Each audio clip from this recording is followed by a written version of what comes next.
being the head of innovation, one of the main things that everyone talks about in that is fail small and fail often. So that means you're trying a new thing and then you're testing a new thing and you're seeing, is it being received well? And if it isn't, then you change and you try a different new thing. And then if it is received well, okay, how can we make it better? Welcome to the Be It Till You See It podcast, where we talk about taking messy action, knowing that perfect is boring. I'm Lesley Logan, Pilates instructor and fitness business coach. I've trained thousands of people around the world, and the number one thing I see stopping people from achieving anything is self-doubt. My friends, action brings clarity, and it's the antidote to fear. Each week, my guests will bring bold, executable, intrinsic, and targeted steps that you can use to put yourself first and be it till you see it. It's a practice, not a perfect. Let's get started. Welcome back to the Be It Till You See It interview recap, where my co-host in life, Brad, and I dig into the woo intriguing combo that I had with Rachel White in our last episode. If you haven't yet listened to that interview, feel free to pause this now and go back and listen to that one, and you'll find it's not a woo-woo. It's just a one. It's a one. It's a one woo interview. One woo interview. That's, you know what? Be It Till You See It. It's a one woo interview. That might be the name of this. No, we can't name the pod that, but I love that as a potential name. Yeah, one woo interview. It's a tagline. We are a one woo interview. Anyways, she's fucking badass. Yeah. Plus she married a Brad. Hell yeah. You guys, it is December 14th. And if you're listening to this in real time, and if you're not, hi, it's December 14th, 2023. This is what people are talking about back then. I just was listening to back then. Yeah. Well, you never know. So Eliza Schlesinger, I listen to her podcast, you guys. I fucking love her. I think we're soul friends. Anyways, she read someone's testimonial, kind of a question, and the girl had listened to every single podcast. It's like 4+ years of podcasts in a few months. And she's like, I just want to celebrate all the highlights you guys have had. So just in case anyone is like going back in time, this is what was exciting back then. So it's December 14th of 2023, and that is More Good Today Day. That's right. It's More Good Today. I didn't even know. Day. Is that even correct English? It's the day of More Good Today. Yeah. So the holiday aims to encourage more people to practice kindness and generosity. Jesus Christ. We have to fucking encourage people to be kind and generous. What is the world? I think it's a universal, call to action is what it really is. Doesn't it piss you off that we have to have a universal call to action? Can't we all just, first of all, anyone listening to this is already overly kind and overly generous to others and not to yourself. So first of all, more good today, you day. Like you need to be more good to you today. More good. What the fuck? I didn't follow any of that. But honestly, I'm very shocked that this is the response of the day that I picked. I did not expect this. But I guess I'm just disappointed in human beings that we have to have a holiday that says, hey, aim to. It's not a holiday. It's a day that we celebrate a specific thing. Well, it's from the holiday website. It's from the National Day Today. Yeah. And it says the holiday aims to encourage more people to practice kindness and generosity. Is it a holiday? I guess it's technically a holiday. That's what they are. It's like National Pizza Day is a holiday. But here's the thing. You can create a holiday up on this website. You know what? Maybe we should create a holiday. Yeah. First of all, there's going to be an LL day. I'm just saying. Second. There's got to already be a Lesley Day spelled EY. Look it up. Let's find out. But at any rate, if you are listening to this episode, if you listen to this podcast, I promise you are already kind and generous. You are. I know our listeners. They are already kind and generous to others. So may you take this as a sign, as a holiday to be more kind and generous to yourself. Okay. Thank you. I'm sorry, Brad, that I disappointed you. Or at least shocked you. Maybe, you know what? We've been married 8 years. It's important that we have a little surprise in this life. So you guys, we are somewhere. So there is a day for a Lesley. But it's not. Happens to be Lesley Gore. Lesley Gore. Who is that? I'm pretty sure she's the It's My Party and I'll Cry If I Want To singer. Shit, there's a Lesley who sang that song? I didn't know. Okay. Yeah. It's my party It's my party and I'll cry if I want to. Yeah, that's Lesley Gore. If I want to. Well, is she alive? We should talk to her. Have her on the pod. That'd be amazing. I don't know if she's alive. Yeah. Do you see how kind and generous she is being to herself? Because it's her party and she'll do it the fuck she wants. Yeah, she'll do what she wants. I love it. I'll do what I want. So okay. Today is... Nope. She died. Well, I guess we're not going to have her on the pod. And that means there is room for a Lesley holiday. So let's do it, because they cannot say there's already a Lesley holiday, because there's not. She's dead. Anyways, okay. Hi, listeners. If you're still listening to this show, here's what's happening. My name's Brad. I'm Lesley Logan. You probably got that already. We are somewhere. We are probably past Cleveland and on our way to New York today. Yeah. Today. I think so. It felt when I said that. Actually, you know what? 13 and 14. No, we're in the Midwest. We haven't hit Cleveland yet. I know that on the 13th we are in the middle, because I just booked a call and I was like, yeah, CST sounds good. Yeah, actually, we have a day off, the 14th. Yeah. Oh, tomorrow, Cleveland. And there's still tickets. Cleveland. Guaranteed. Well, I'm not guaranteed. We're not guaranteeing but that. There might be tickets. We're recording. There might also be tickets in upstate New York, so basically, Boston, all the things. There could be tickets for the rest of this month. We don't know, because we're recording this early, and a lot of tickets have been selling out. So opc.me/tour is the point of this sentence. Yes. Is opc.me/tour. Get your winter tickets. Just so you know, some people are driving 5 hours to come to class. 5 hours to come hang out. I haven't actually talked to the team about this yet, but if I find out who the furthest person is who drove to a thing, if you happen to fly and you're being there, like, lucky you. But if you drove, you got in the car and you went out of your way to come on this winter tour. You chased our van. You chased the van. I'm going to get you a fucking sweatshirt. Making it happen. Woo! So hold me to it. Make sure you let me know where you're driving from. But if I find out you flew, you have to let us know where you're driving from. If I found out you're seeing your family already and it just happened, no, it's got to be opc.me/chat. Yeah. To let us know. Yeah. So also, when we come back from the tour, I actually go on a little mini vacay with my girlfriends. Woo! Shout out to Kareen and Kelly.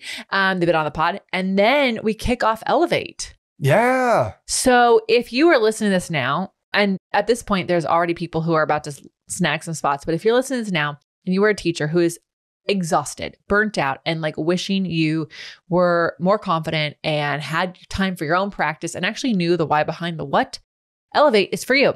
So you're going to go to lesleylogan.co/elevate and you should sign up, because I only do it one a year. One. And I only let 12 people in. That's it. Don't beg me in March to join. It's over. You'll have to wait for 2025. Period. End of story. Boom. All right.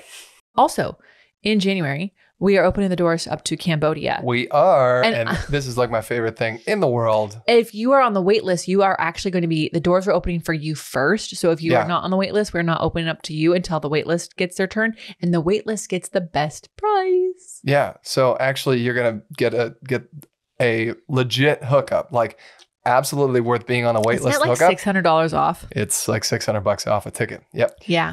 And here's the deal, y'all. We have a maximum room for 20 people and 4 spots are already taken. How did that happen? Well, people asked. Here's the deal. If you're like, I'm going off the grid for January, get me the fuck on the Cambodia thing, you can get on. Yeah. I was going to say, if you ask, it's shocking what you can get. It's the most amazing. I didn't know this. My parents didn't tell me that if you just ask for things, you might get them. No offense, my mom and dad are probably listening. Hi guys, I'm just going to say, you didn't ask. You didn't tell me to ask. You just told me to like get A's. You didn't tell me to ask. And asking is the best policy. I like it. Well, seriously though, it's as you all have heard me speak about it 50 times. If you've heard me talk about it once, it's my favorite thing in the world to go do. And there's nothing more. We're doing something new on this tour. Yeah, this will be the first time that we're taking groups on one new adventure for sure. Yeah. We explored a new one on the last one that was a hit. We're going to include that now on the norm. And Lesley and I went off the grid last time, and we tried out a new experience. Also, it's an actual water village. I'm just going to say, like the other ones that we've been on, there was some floating houses, but it got a little bit touristy, and I don't like that because it feels like grifting. So I like to actually give back to the people. I like to give back to the actual community. And I think that's a really important, first of all, you are in their household, you are in their land. So it's okay to learn, but also like there should be a give back, and the grift just didn't feel like the money was going to the people. So we actually found a new village where there are no tourists. It's true. It's true float. There are no tourists. Zero. It's true float. And there's this incredible shop that we can take you to where you can actually buy what the locals there make. So they actually get to work remote. Y'all, people have been working in the water villages remotely for their entire lives. The US and Western countries, like, we're working remote. It's like it's new. Yeah. These ladies are kicking ass. WFH, y'all. They have been working remote in their floating houses, built like creating water hyacinth products. Yeah. And we have always brought them to our attendees to see, but now we can actually take you to where it's happening. Pretty cool. And it's super, super cool. So we can actually support the actual community in a really big way, which is plus super important. Plus you get to see how they live. You can see how they live, and like, do y'all know that the cats are also on the floating houses? Oh yeah, they have gardens on floating. Here's the thing: where are the cats and dogs going to the bathroom? This is my big question. I'm just wondering. At any rate, they are there. There was kittens this last time, and we went to an over 100-year-old temple that is on an island. Years. Yeah. You cannot drive to it. You can only float to it. Yeah. So, anyways. Come join us. Because we already have epic. Go to Lesley four Logan. spots already done. That's 1/5. LesleyLogan.co/retreats with a S on the end to get on the wait list and get the info about that hookup in January. My birthday. It's for my birthday. It's my gift to you. More good for you today, apparently, on the LL day. Yeah. Let's do it. Yeah. Okay, let's make my birthday the LL day. The LL day. Yeah. Before we go into our interview with the amazing Rachel, the Skeptical Shaman, we are going to answer an audience question. We are. It's going to be a good one.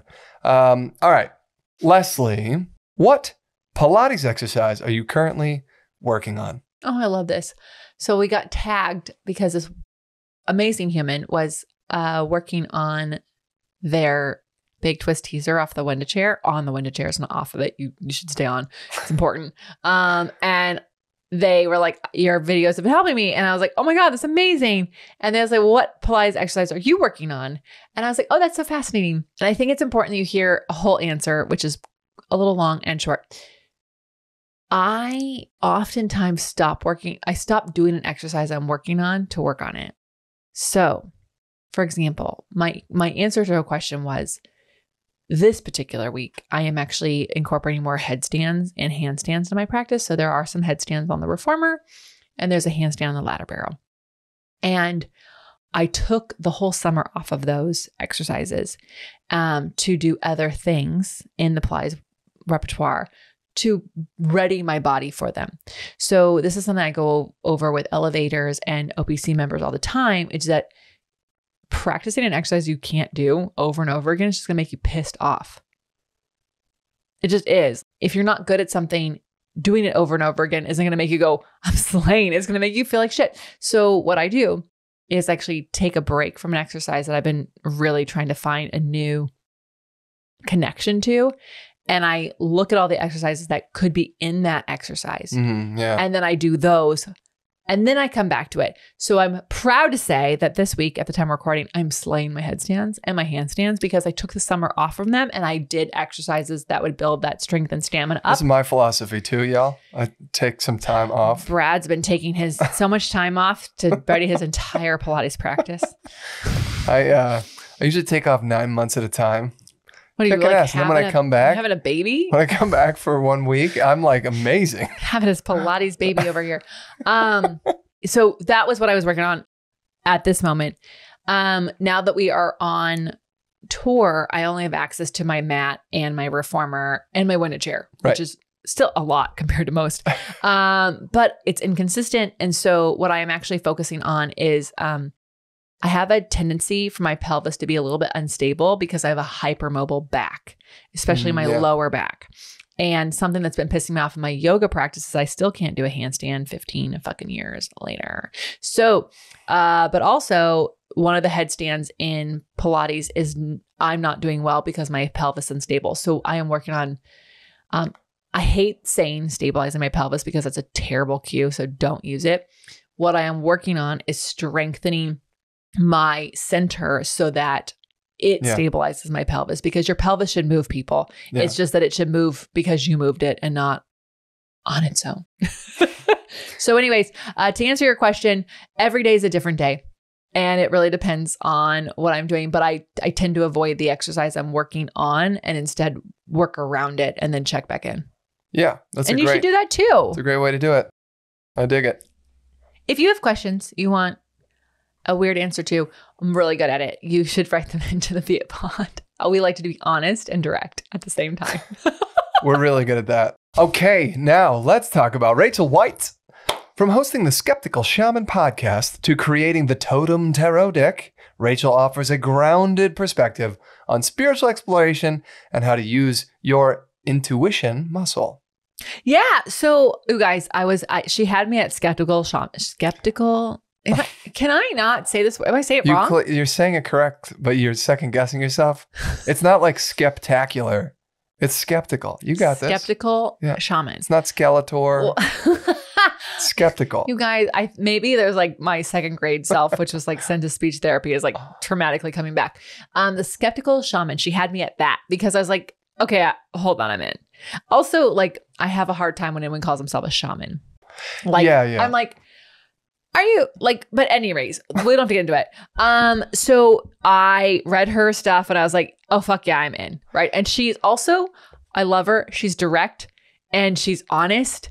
And she doesn't smoke her own shit. She like is like literally like just... No, she's corporate AF. Like she sat down. I saw her sitting there and I was like, I think I'm in a board meeting before the pod started. And then I listened to her talk and I really... You were not in a board meeting. No, I wasn't in a board meeting after listening to her. But I was laughing because she clearly has both sides of the coin, right? Mm-hmm. And so we jokingly refer to it as one woo. You know, we're not woo woo, we're just one woo. And so I really appreciated her approach because her skepticism. It's a great word. I'm going to use that one. Wow. All right. We're just learning new vocab words over here. Her skepticism, I appreciated it a lot. You know, listening to her talk about control, listen to her talk about what are tarot cards, how do you use them, how do they impact your life, like listening to her talk about not knowing the answer. I was like, fuck yeah, this is amazing. I love these tarot, like we're renting a car from someone. They're tarot cards. Tarot cards? What did I say? You said tarot, which is like how you rent a car from someone. Yes, you did. No, tarot. Replay this back. All right, okay. Yeah. All right. Anyways, one of my favorite things we talked about was like, I think we brought up, like, I was like, the cult thing got in there. She's like, if anyone tells you this is the only way it is, like, run the... I was like, I'm in. Already. Totally. Loving you. Yeah. But I do love that she has had a whole life and career in the non-woo world. Right. Because I think it actually allows her to take her intuition and then also work with people who live in that world. Like, not everyone gets to, like, you know, do tarot cards all day. Well, she talked about it at the beginning. She said, I always consider myself open-minded. So that meant I had to be willing to learn about something that I wasn't familiar with. And so I think that was kind of the beginning of what took her down the path that she's in today. Yeah. And I agree. Yeah. So anyways, so many good things. Great things. You guys go listen to the full episode, especially like if you're like, I'm not into tarot. You guys, you don't have to be into tarot. We're not. But I draw a card all the time. Yeah, we got her deck, right? That's her deck we totally got her deck. Yeah, it's super cool. I actually really love it because it's simple and easy. Yeah. You draw the card. I just draw a card a day. Like, I'm like, what is the thing? Like she said in the podcast, like, just draw a card and then like see how the day happens. And then it kind of goes into honing that muscle. Like you pick up on things because it goes back to the RAS, reticular activating system, where your brain picks up on evidence for which you wish to be true. And so it's so fun is I have her deck and I have another deck that I love and I've been alternating between the two and it's so fun. Well, hers is cool because it's got the little booklet and the booklet explains what the card means. Yeah. You know, and so... And she's working on another deck. For me, you know, not really understanding tarot cards, tarot. using these cards, it's interesting because it's kind of like a reflection on the day, like, because we've done it in the evening. We done in the evening. Mm-hmm. It's been cool to be like, how did that play out for me today? I actually pull them in the morning sometimes and I put them on the phone charger that doesn't work. And I just set them there so I can see them. And I love to pull them when it does work, y'all. She just doesn't know how to use it. I also can't say skeptical, but it's fine. So anyways, I pull it and I look at them because sometimes I don't have all the time in the world to journal in the morning, and drawing a card allows me to contemplate on things and think about it. So when I see it, it's kind of like I'm, in air quotes, journaling in my mind all day on the thing. So anyways, her cards are great. You got to get them, but let's go back to what she said. Yeah. Okay. Okay. So she said, this made my life. She said, what she does now is more a steady career. So she was talking about the myth of the steady, reliable, safe job is not safe anymore. She is correct, you all. So this is why I really enjoy this podcast. It's for everybody. And what she does now, meaning she works for herself. She works for herself. Yeah. And whether or not you think her reading tarot cards to people is safe or not, let me just tell you, we talked about this in the episode. For sure, Brad and I on any given day can rally and depend on ourselves more than I could depend on the stock market, more than I can depend on the people I voted in office, more than I can depend on my loved ones. More than I could depend on my job that I used to have. Yeah. I was in retail in 2008 when I became a Pilates instructor. You should know that in 2007, when I took over a counter, I should just say it was a counter. I transferred from the store that I was doing 1.3 million in sales to a countertop, which had never broken $1 million ever. And in the start of the recession, it broke $1 million. And even then my job wasn't safe. And guess what? Had I stuck around through 2010, by the end of 2010, I would have been fired. So, because it didn't matter that I was a fucking badass salesperson, boss, manager, retail person, that I had a Rolodex of clients who would just spend money when I asked, like, hey, here's these new things. I didn't work for me, and I didn't make the business decisions, and I did not make the decision on where the store is going to be or what sales we're going to do, like none of that. And today, I feel like we are more safe than we've ever been. Yeah. So I really love that she brought that up, because whether or not you want to learn about tarot or shamanism, that is a great takeaway. So I really love that. She also said, listening to your intuition is a really smart move, but you have to develop the muscle first. Yeah. This is interesting to me because I feel like just using the word intuition has it's a double woo. But if you just... Is that terrible? That's fucking terrible. Wait for it. Okay. If you just switch to the word gut, it's a one woo. It's the same fucking thing, but it's just it's like the way that we perceive it. You know what I mean? Where honestly, to understand... I want to know who made us think that intuition is bad and gut is okay. It just feels like it. I know. Well, y'all, your intuition's fucking badass, but you do have to develop listening to it. Yeah. And you also have to, it's a muscle. And she actually gave a great example because her husband is a chef. Yeah. And she said if her husband doesn't work on his knife skills regularly, he loses his knife skills, right? Yeah. So the same goes with your intuition and your gut. And I totally agree with this because I'll think back sometimes, like in April of 2020, our intuition, my gut was like, fuck yeah, this is what we're doing. Yeah. To the point where like, you never doubted me, but you're like, we can't do this. I'm like, we're doing it. Like it was like this is the line and we're doing it because my intuition is so on point. And thankfully you humor me, but it was true. But like, sometimes I'm like, what happened to that gut instinct? It's like, oh, I stopped listening to it. I stopped doing my gut checks throughout the day. And so she gave us some really good tips on honing that skill and developing that muscle, because it's possible that you just got too busy and you stopped checking in with it. Yeah. And, I think that it's interesting to know when to be tuned in.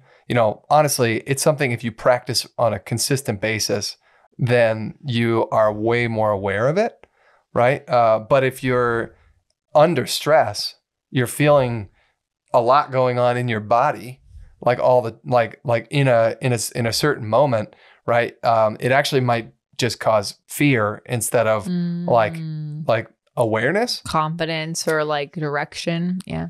Yeah, I mean, I remember the day being at my job, my corporate job, where I realized like something is wrong here. And, that didn't sit well with me, but it was like, I didn't pay attention to it. And it wasn't until like the fucking place was basically burning down, metaphorically, that it was like, I got to get out. You know what's interesting? We did that one thing on Mindset a couple weeks ago. We're going to have the person on the show. I just have to ask him. I'm sure he'll say yes. But he was talking about the feather and the brick and the truck. Mm-hmm.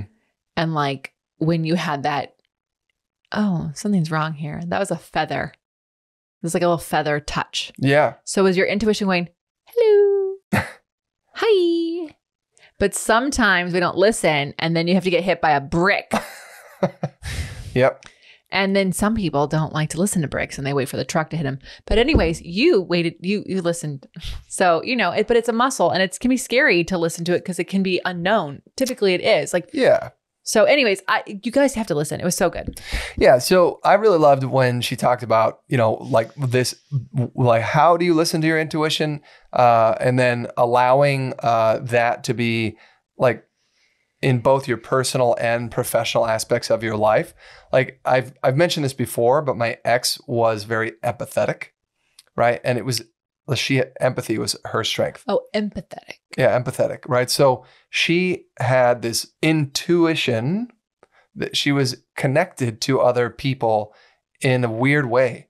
When they would come into the room, she could pick up on things that they were emoting, even if they weren't saying it, right? And we would leave a meeting or whatever, and she'd say, something is wrong here, or I really trust this person, or stuff like that. And I, throughout the time that we were together, I began to realize this is powerful. Like she actually is tuned into this really, really well, right? And so it was something that I began to pay attention to. And I think that we can also do that, to ourselves, with ourselves. I mean, one thing that Rachel said, that like shifting away from following your gut, she talked about her corporate job. She was the head of innovation at a company. And she said one thing that she found really fascinating is that it's not always, if something happens in a way that is successful,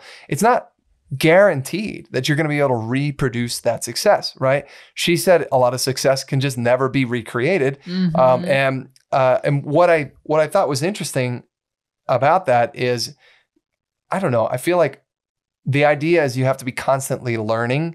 And in the same way, when you're checking your gut, you need to be constantly learning and staying tuned in, right? Because from a company perspective, to me, this is like obvious, because we have had major success with some things, and then we try to go do it again, and then bam, it doesn't work. And you're like, what the hell? It worked last time. Why didn't it work this time? Right? And so we have to constantly be changing, shifting, growing, learning from it. And I think if you can apply that same concept to your friend group, the people that you're hanging out with all the time, like taking a step back and looking at it objectively, your family members, even the relationships, like your relationship, is it still healthy? All this kind of stuff. It's, we need to keep learning. We need to keep assessing and learning just to move things on. But one thing I really loved was Rachel talked about trusting her gut with this flower business, this flower essence business. I loved it. Also, that word essence can get too woos, but you know what? Yeah, it's like an oil essence. Yes. And there's science oils, around it. Yeah, yes, 100%. I don't think there's anything woo about like essence, right? But, she began to grow flowers because she needed to get outside during COVID. And then she had this moment of like, oh, I'm getting great feedback from what I just did as a hobby. And I should move forward with this. I should go with this, even though she had pushback from people in her life who were like, what are you doing? Why are you doing this? You have this amazing job over here, and she decided to keep going with it anyway. And, it was a good thing that she did, because it turned into a full-blown business. I love that. And there's some things that I look back in my life at like the decisions I've made that I'm like, wow, that was hugely impactful. That like changed the trajectory of like my life when I made the decision. And every single time there was people giving me pushback and doubting when I was moving to LA. I had a ton of people going, that's the right thing to do. When I was going to teach Pilates, like, it's a recession. And I'm like, I'm busy.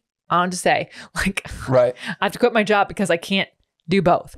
When I left my ex, people are like, are you sure? Like, we had a beautiful house, all these things. And what I've decided is that anytime that it's not there's a few people whose opinions that matter that I like, when they give me pushback, I'm like, I pause before I hit go. But if it's not those people that are giving me pushback, I'm like, it's a fucking green light. Thank you so much for helping me get my, thank you for letting me know this is the best idea I've ever done.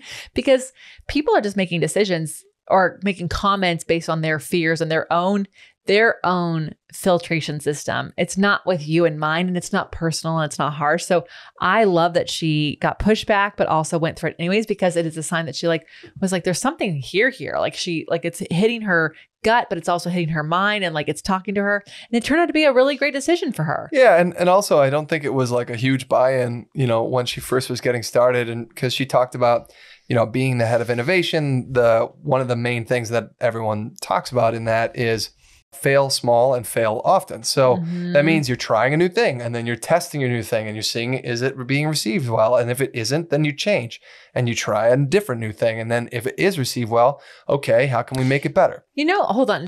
I want to repeat that. Fail small and fail often. Yep. Rachel, if you're listening, you need a shirt. That is great. That should be a totem card. Yeah.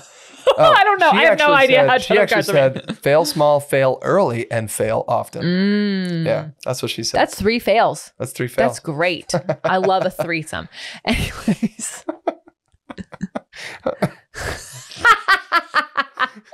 We're just going to leave it at that. All right. So finally, let's talk about those beit action items. What bold, executable, intrinsic, or targeted action items can we take away from your convo with Rachel White? Oh, I'm jumping in first. Yes, you are. Strict full digital detox. She is taking a very strict digital detox 1 day a week from everything. That, I got to be honest, I do hours on an every day. Also, Brad knows because he'll call and just doesn't come through. So I do hours every day, but I've never done a full day when we're not on a plane, and then I'm still watching the TV. So this is a challenge for me. I am taking on in 2024. I'm not going to say it's 1 day a week, but I'm going to try first, because you guys, habits, you start small. So I'm going to start with fail small, fail early, fail often. I've already done a few hours, nailed that. I'm going to go for half a day, and I'm not going to. You also at one point had a night routine where the phone was in the other room. Yeah. And all those kinds of things. I'm just going to blame that on fucking Gaia. Love her. Love you. I can't help you. You don't wake up when she barks. So I have the phone back in the room, but I want to get back to all mornings, all nights. That is a goal. But in the meantime, I love her, and I'm not wishing her death come early. I am going to try to get to a half a day. Why can't Saturday be a good portion of the day without the phone? After I come back from the gym, I'm at home. So anyways, I'm going to try. That's a dedication. So I'm at a few hours, got to celebrate that. Then I'll add on, because that's how habits are made. I think it's genius. Well, here's one thing I appreciate about digital detox is that you're actually giving your brain time to think, and I started to notice this about 2 or 3 years ago when I got really involved in podcasts and news and all the things. I was never really a huge TV junkie. I enjoy a good movie. I enjoy a TV show, but I'm not sitting there just watching TV all day. But I listen to podcasts like it's my job, right? And or books even. And so at any given moment, I've got my headphones in and I'm listening to something. Like if I have to get up and go let the dog in, I'm listening to something. I'll turn it on. If I'm going to go make lunch, I'm going to turn it on. If there's no moment where I'm giving myself that reprieve. And what I realized is after years of doing this is that I never have creative time anymore, because I don't give my brain any time for mulling things over. It's always input. Yeah, right? Which, by the way, information without integration is constipation. Yes, it is. Well, yeah. So I think that's probably a good habit to to, begin to explore. My biggest takeaway was really interesting. She said, listen, when you're saying yes to everything all the time, you're inadvertently also saying no to things that you're not even thinking about. Again, it goes back to not giving your time, your brain space to innovate, to be that creative person. But, you're always actually saying no to things when you're saying yes to something else, and you don't even know what you're saying no to. We don't have infinite time. You have to prioritize, right? Yeah. One thing that always intrigued me about Google was the 80-20 approach, where 4 days of the week, they are like, here's your job that we hired you to do, and you need to do that job. But that 5th day of the week is your time to explore and play and be creative. And out of that 5th day of the week came amazing tools like Gmail, Google Calendar, Google Maps, like all these massive tools that are now like the staple of how we think about Google came from the free time. So, but what can come from allowing yourself that space, and same thing, like overcommitting yourself. You're saying no to everything else. So yeah, I just thought it was great. I think it's a great reminder. I feel like we could sit down and just talk with Rachel forever. I know. Rachel, hi. We hope to see you in a couple weeks. But also a lot of times you hear like a shaman or a tarot reader or something like that, and you just like immediately think, oh my gosh, they live on a white cloud in a white room and they just, speak some things. She has lived a regular full life, and she is translating the things that you actually have access to that cost no money, cost $0 to gut check yourself. So you don't even have to get a tarot card to do that. Like you can just practice with that. And I thought it was really cool. So listen to her whole episode because she does explain how that goes. And I'm so grateful for you. Yeah. Thank you so much for being here. Amazing. Episode 302. What? Oh my gosh. How did that happen? Anyways, you are amazing. Thank you. Thank you. Thank you for listening. And how are you going to use these tips in your life? We want to know. Tag Rachel, tag the Beit Pod. And until next time, be it till you see it. Bye for now.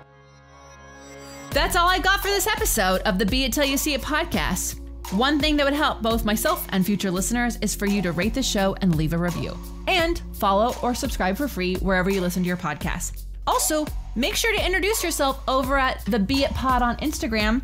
I would love to know more about you. Share this episode with whoever you think needs to hear it. Help us and others be it till you see it. Have an awesome day. Be It Till You See It is a production of the Bloom Podcast Network. It's written, filmed, and recorded by your host, Lesley Logan, and me, Brad Crowell. It is produced and edited by the epic team at Disenyo. Our theme music is by Ali at Apex Production Music, and our branding by designer and artist Gianfranco Chofi. Special thanks to Melissa Solomon for creating our visuals and Semena Velazquez for our transcriptions. Also to Angelina Herrico for adding all the content to our website, and finally to Meredith Crowell for keeping us all on point and on time.